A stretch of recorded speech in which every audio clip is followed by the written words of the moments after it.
Hello, everybody. I'm just checking things since we're live and always want to make sure that all the platforms are doing what they're supposed to do. So give me a quick second here. And there we go.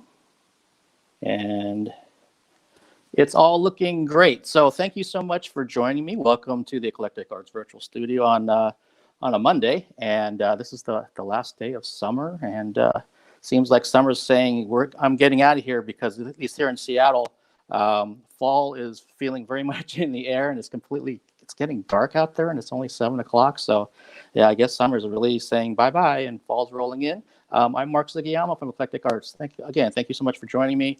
I love doing interviews and virtual interviews, obviously. And if you've been watching things on the live streams, I've been doing the fun table sessions every Friday and or Saturday. And all the Alice fans out there know that I'm going back out on the virtual road with the band on, I should know this date, October 8th.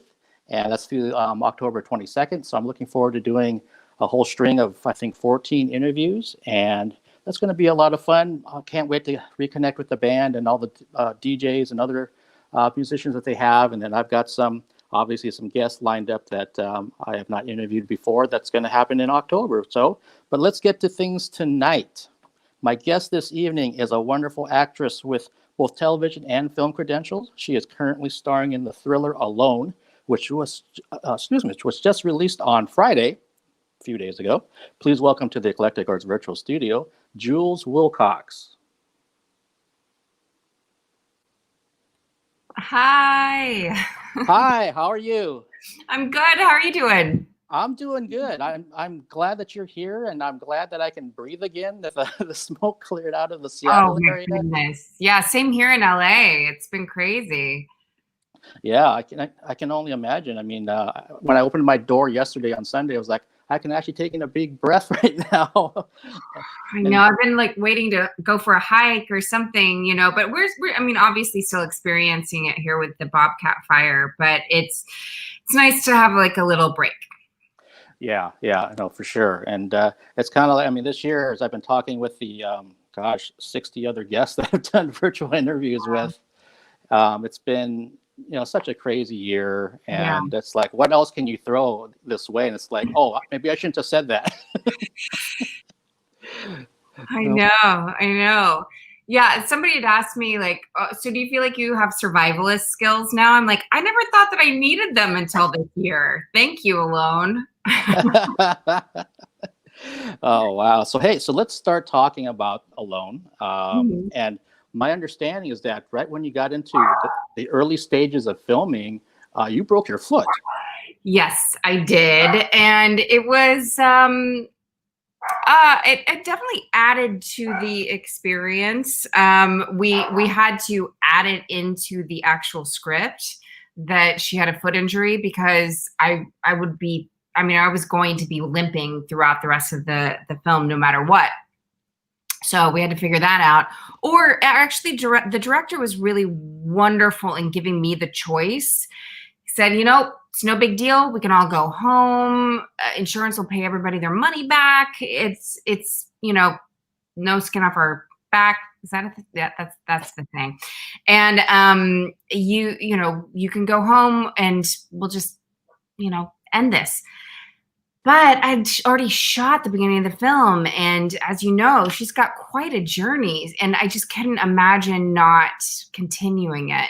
So the fact that they were, in that 24 hours, John was able to like scramble together, like, how can we justify an injury this early? Because I do have some serious injuries later. So how do we, ratchet it up throughout the film? And we were able to, which is kind of amazing. Which is, also that's the kind of filmmaker he is. He's able to just keep the plot going and keep you interested and make it all logical as well.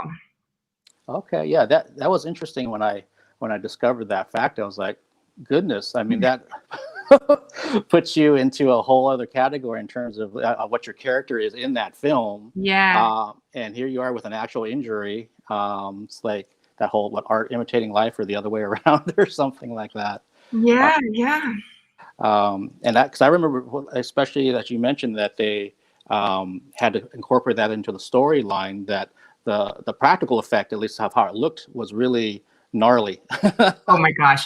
Morgan Muda was our makeup artist, special effects artist, and she posted like a really good close up of the stick coming out of the foot on Instagram today. And it was so creepy, so good. And I remember just filming that and like have the appliance, that's what they call the fake skin that goes on, like have you like squeeze the blood out of the appliance. It was so gross. Now, are you someone as an actress that you don't mind horror films, or does it kind of creep you out and you're just like, ugh? Oh, I love it. I especially love grounded, anything that's grounded that could seem real, because I think that's, I don't like when it gets kind of ridiculous. My suspension of disbelief just kind of goes out the window. But if it's something that could be real, I'm totally into it. Like my mother actually talks about being a young woman and watching. Oh my God, what's the film? It just went out of my head. Alfred Hitchcock. Psycho? Psycho. She was watching Psycho. Sorry. I was like, the birds? No. She was watching Psycho, and she was not able to take a shower without locking the door she still locks the door when she's in the shower. So those kinds of films, like how they get into the zeitgeist and how they get into our minds, I think it's fascinating. I think it's really cool. I think it's an interesting study on film and humanity and how it just connects with our innate fears and desires. And horror particularly, I think, and thrillers are extra, I don't know, they just get into our psyche in a different way. Yeah, for sure. And that actually makes sense of what you're saying based on what Alone is like, because it is very much, there's realism going on. It's something that you can kind of, as a viewer, you're thinking this could actually happen, or you've seen something in the news that's similar to it, where someone was found in the woods and she survives, some crazy person.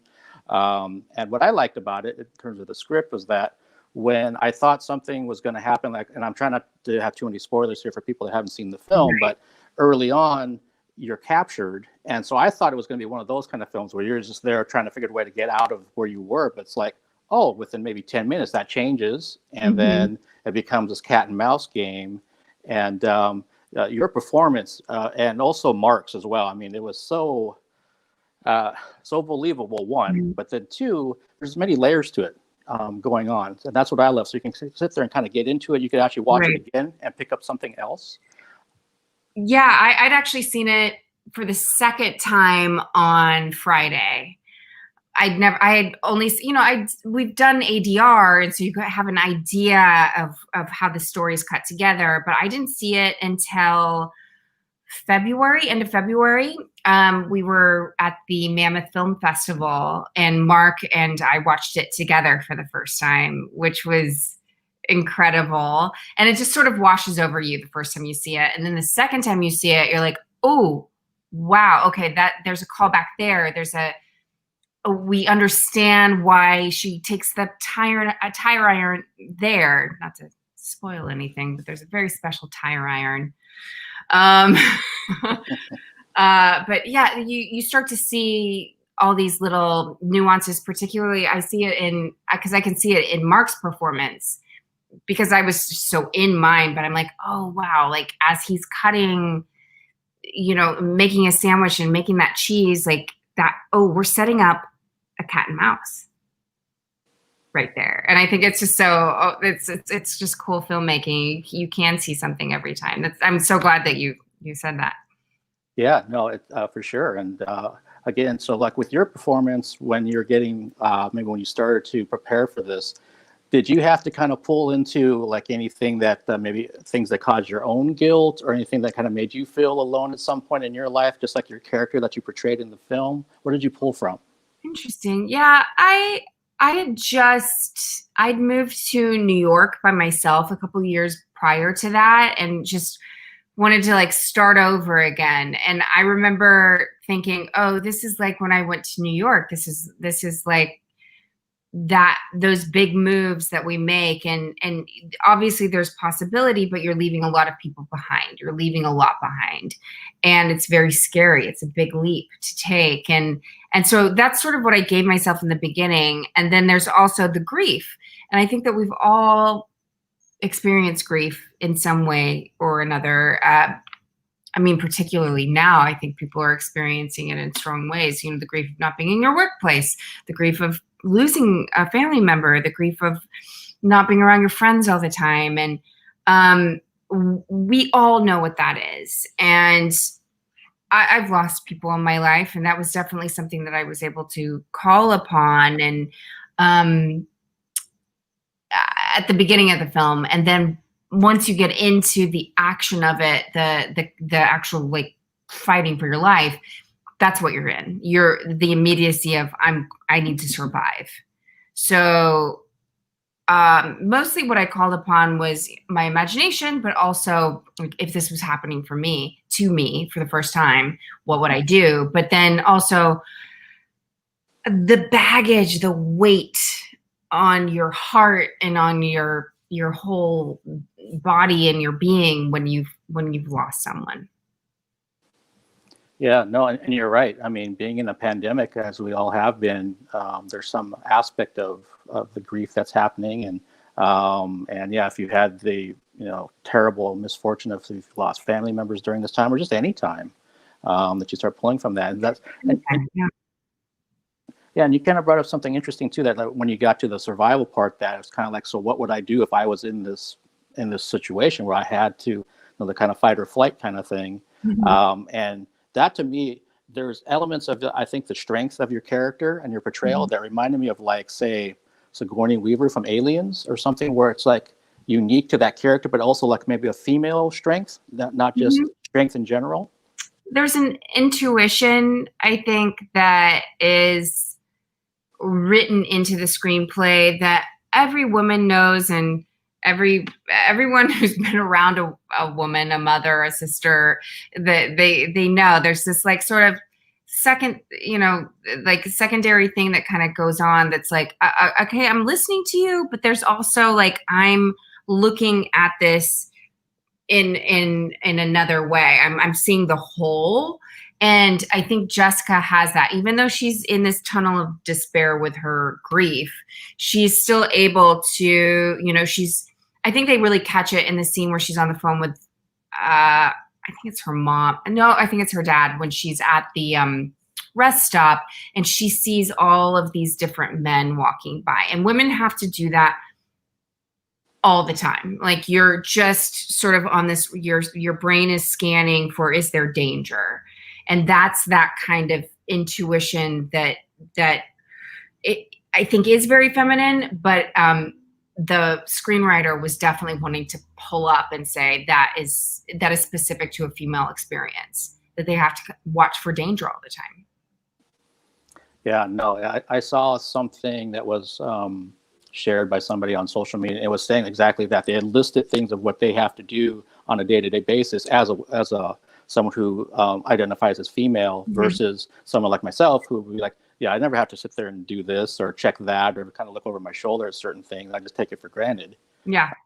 And yeah, there's definitely a different aspect to that, and that strength that you bring to the character was really fascinating to watch, because I also think that we find out, again, without giving too many spoilers away, in Mark's character's case, he's not just some lone, weird, serial killer guy. He's got something else, that's very normal. Yeah.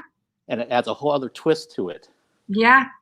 Yeah. And that's what I love about his performance, is that it is nuanced in a way that you see fear from him. You actually, which you don't usually, I think we see our villains as these like almost like super villains, right? These super non-feeling villains, and you can get a sense of loss from him when his whole life is in jeopardy. His persona, his two personas are being confronted, so are confronting each other. You don't usually get to see that in our villains. They're just a bad guy and that's it. Mhm. But you see, like, I think when when we're in the forest, the worst thing that could happen to him is me getting away, and I'm getting away. Mhm. So it becomes this like, okay, this is the worst. And John would talk about, our director would talk about, this is the worst day in both of these people's lives. Yeah, no, that's a great way to put it. Now that I think about, I'm thinking about some of those scenes when he realizes that your character has escaped initially, Mhm. and then that whole thought process going through his head has got to be, oh my god, I have to find her, otherwise everything blows up Yeah. in his world. Hmm. And I see there's a question that somebody was asking about how many days was the shoot, like the total number of days that you shot. I think it was 30. I think it was about 30 days because it felt like a month. It was basically a month, and then we had reshoots for anytime I needed to be walking without a walking boot. Okay. Just out of curiosity, how long did you have to have the boot on? How long did it take to heal? A very long time because I did the fight. I did the whole movie with the boot on, like all that activity. And my amazing stunt double, this stunt performer, Michelle Damas, she did a lot. So a lot of the, any kicking, a lot of the running and fighting where you don't see my face, that's a giveaway. I probably shouldn't tell, but she did do a lot, and I'm grateful for it. But a lot of the running stuff and anything that you see me on my feet, we had to shoot that about 6 months later. Wow. Yeah. And so take me back that this was shot down in Oregon, just south of me.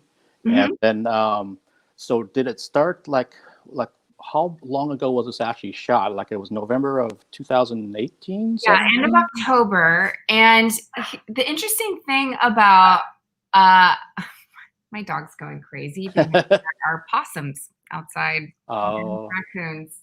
We should probably bring her in, but this is live, so we're doing it live, folks. We're doing it live. We shot in October and November in Oregon, and as you know, like your days start to get really short. So we're only able to shoot daylight for 7 hours at a certain point. You really only have daylight for 7 hours, which is crazy for shooting because you want to get, you want to try to use as much natural light as possible. There's not a lot shot in the dark in this film. So that was a little crazy, but it was cold by the time that we finished shooting because we were like mid-November, these short days in the river. It was freezing. It was intense. But we had reasonable length days, but it was definitely a challenge. And there's definitely a reason why people shoot in Southern California, because we have no weather, and it's, bright and sunny most of the day. So, you get it. It's like, oh, that's why Hollywood was created here. yeah, no, I know it all too well living here in the Northwest that, Yeah. like I said in my intro, it's summer today, and it already seems like it's mid-November because it got dark and it got cold, and it's like, oh my Yeah. God, what happened? And correct me if I'm wrong, did you actually shoot this film somewhat in sequence? We did. We did. We shot it very much in sequence. So it actually worked with the injury too, because as soon as the injury happens, I have a limp, and so from then on, everything we shot after that, I am definitely in pain as a human being, not just as a character, and that goes throughout the rest of the film. And we also had to we shot in Portland as we're leaving, and in every step along the way, you get further and further away from Portland, and you're in Clackamas, which I saw just got really hit bad by the fires, and the Clackamas River is where we shot, and we were in Sandy, Oregon. A lot of these small towns where we shot have been very, very much affected by the fires, and it's heartbreaking. It really is. I hope everyone is okay in those areas and can rebuild. And I hope there's such a vibrant film community there when we were shooting. I hope that that can come back, and because it's absolutely one of the most stunning places in the world. Yeah, no, you're right. I've got some relatives that were basically on call, all packed up, ready to go as soon as they got the call that they had to evacuate, and at least they had the opportunity to do that. You know, some folks, they were getting all four sides, I understand, where fire was coming to them, so they're trying to figure out how they're going to get out, and it's been all kinds of different stories. So it's been yeah, it's definitely thoughts are with anyone that had to go through any aspect of that. So for me up here, just having to deal with smoke, that's peanuts. Yeah, that's nothing. Same here. They were in it. Yeah, the minute I started to hear all these towns that we shot in on the radio of the fire going through, I was like, oh God. I mean, it's so hard. I can't imagine. Right. And I know we've got about 7 or 8 minutes or so. I was just kind of curious, can you kind of speak to people out there, not only about the film, but about what got you into acting? Were you a theater person? Were you something else came along that you said that this is what I want to do? I did a lot of theater, but I always loved film. I grew up on a farm in the middle of nowhere, and we had a dish, like one of those big dishes. So we got Turner Classic Movies and AMC, and that's what I watched. I watched old movies, and we had VHS tapes of Alien and Aliens, and I just watched, and all the Indiana Jones movies, and I watched those over and over and over and over and over again. And that was my outlet. So, we were on the farm and went to school, but like my creative outlet was watching film, and my brother and I would reenact films, and we had a camcorder, and we would make movies, and that was how it all started. And then once I got into theater, I went like the theater route. I'm going to be a serious theater actor. But I always wanted to do film. I always wanted to tell those kinds of stories and tell visual stories. So I went to UCLA for grad school, which is a theater, film, and television program. And we got to do all of it, which we were directing, we were doing sound design, we were doing acting, of course, working with some of the most amazing DPs in the world who are now like winning Oscars and stuff. We're just like making student films with, and just being in LA and doing that kind of work and working with friends, that's what I love to do. And this type of filmmaking that we did was so collaborative. It felt like that. It felt like a throwback to what I'd hoped filmmaking would be. And what I hope it continues to be for me. I worked with Sofia Coppola recently on her new film, just a tiny role, but it's with Bill Murray and Rashida Jones, and that premieres tomorrow night at the New York Film Festival. So, and that also felt like really personal, and Sofia just makes you feel like you're just in her home and hanging out, and let's make a movie. So that's what I've always loved, and that's what I want to continue to do. Nice. And I see someone was asking, and kind of along those same lines, they're asking if are you developing any of your own projects? Are you going to be writing anything, producing, directing anything? Yeah, I wrote and directed a little short with Mark Menchaca, actually, and some of my good friends. And I'm just in the editing process of that. And I've got another feature that I've been developing that's a Western actiony Western for women. So we're working on that, and I really hope I get John Hines to direct it. Okay, that sounds awesome. And you probably can't pick one aspect of, like you talked about, with from writing to acting to directing, producing, all these kind of things. Mm-hmm. But is there one thing that kind of has a little bit more of an edge that if you had to pick one aspect of the creative process, that you would pick that to do? I love acting, but I really enjoyed directing. I love working with actors. I love working with the camera department, everybody. And I think if I see my career kind of going, back and forth between acting and directing, that would be an absolute dream. Writing is hard. I would not say that that's my dream. It's a slog, but it's one of the best ways to be able to direct is to write your own stuff.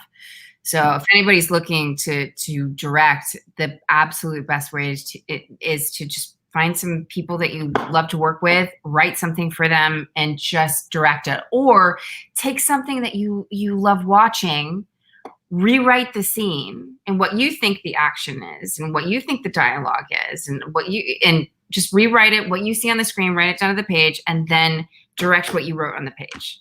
That was a lesson that I had from grad school that was so valuable. Oh, that's awesome. I never thought about the fact that I've been really fortunate that some of the films I've gotten a chance to review, actually during this pandemic, it'll be written and directed by the same person. And I never thought about that. They go hand in hand, that if you write something, then you know it better than anybody, then you probably want to direct it and then bring in other creatives. And it's very hard, unless you're an established director, to be put on a project, to be put on somebody else's script. It's very challenging. You have to be very established. Although, it's like somebody like Olivia Wilde is an example to me of what I would love to do, what she has done. She's really championed screenwriters and projects and shepherded them to the place where she can use her status really to get them produced and then direct them.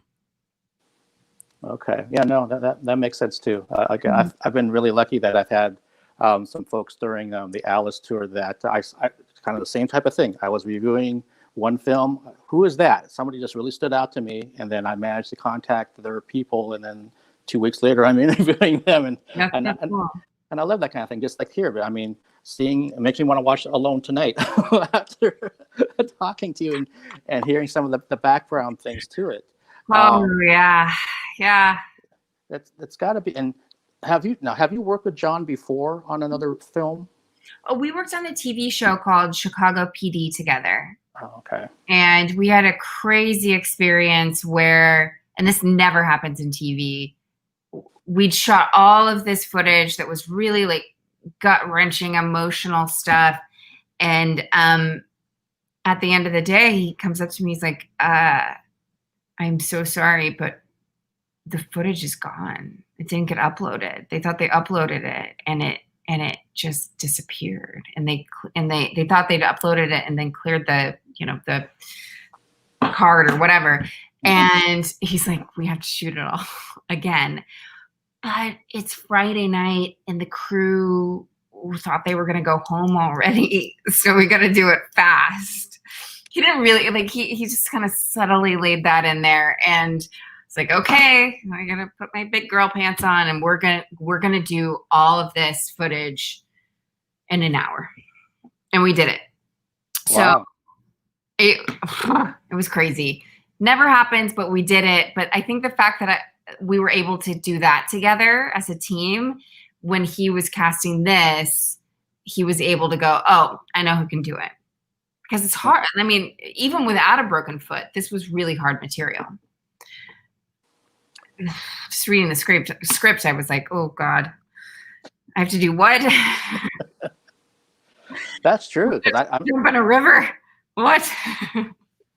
Yeah. You've got obviously the layers to your character emotionally, but then just the physical aspect of it too. And I'm thinking about again, I'm not trying to give anything away, but at the end, the culmination between your two characters having to go at it in mud and all this other kind of stuff, that looked not very fun. We were both so exhausted after that because we shot it, I think maybe in 2 days. And at the end of it, Mark is like the Energizer Bunny. I mean, we call him Marcolepsy because he can fall asleep he can just sit there and fall asleep like in a chair. But he also, like, when he's on and he's just like got so much energy. And we were both like zombies afterward because our costumes, not only are we wearing our costumes, but we've got like long, like thermals underneath. And then the layer of mud that gets caked into their clothing makes it weigh probably 3 times the amount that it weighs. So we're having to like throw punches where it's like your arm weighs so much more than it should, right? Than it normally does. So you're like, oh God. It just took, it's probably the hardest thing I've ever done, that fight. And him like just like hitting the mud over and over again. He definitely had some bruises after that. Wow. And you were just saying earlier, so that was roughly 2 days to shoot that final sequence. Wow. So, and these are things, again, for someone like myself, who's, been a film buff, all these years, that I love hearing the behind the scenes things, because when you watch it, then you're like, oh, that was really great. In like 5-6 minutes, where I don't realize it took 2 days of trying to get all those shots and angles. Well, you don't realize it until you are on set, even, because I still to this day will see something like in a Marvel film where a friend of mine has worked on it, and it's just like an action sequence that you think, oh, they probably shot that in like a day or 2, and they're like, oh no, that final battle sequence took 3 weeks to shoot, and you're like, but it goes by so fast. Right. But especially with the bigger budget films, they're spending weeks on those things. It's fascinating. Yeah, that's so crazy. And I know one of the other actresses that has come on again was talking about, I think she was stuck in some water for maybe 5 days to shoot this scene, and it was cold and it was just nasty, and she had to kind of psych herself into that for like the 4th and 5th day, like, okay, here we go again, I can do this. And then they're in there for hours at a time, and it's like, oh my gosh. Yeah, it's crazy. It's movie time is very different from what you see on the screen, like the actual shooting time. Right. And so you mentioned that you have a small role in Sofia Coppola's film that's coming out at some point. Mm-hmm. Do you have anything? Someone's asking if you have anything that's coming out at the end of 2020, or is everything moving to next year? Everything's moving to next year, so we'll see. Yeah, so October 23rd, I think, is on the rocks, and then there's definitely films that came out this year, like Dreamcatcher, which was with Lionsgate, that came out on VOD in May, and I think people can still get that, and we'll see what's next. Okay. Well, I just got a message. So, hey, Jules, I think we need to wrap this up. Sure. I had so much fun talking with you about Alone and just about things in general.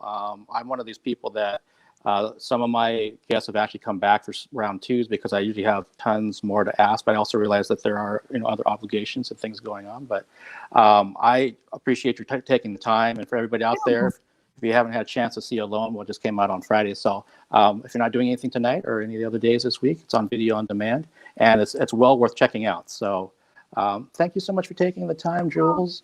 Thank you. Thank you so much for having me, Mark. Appreciate it. Have a good night. Bye. Bye-bye.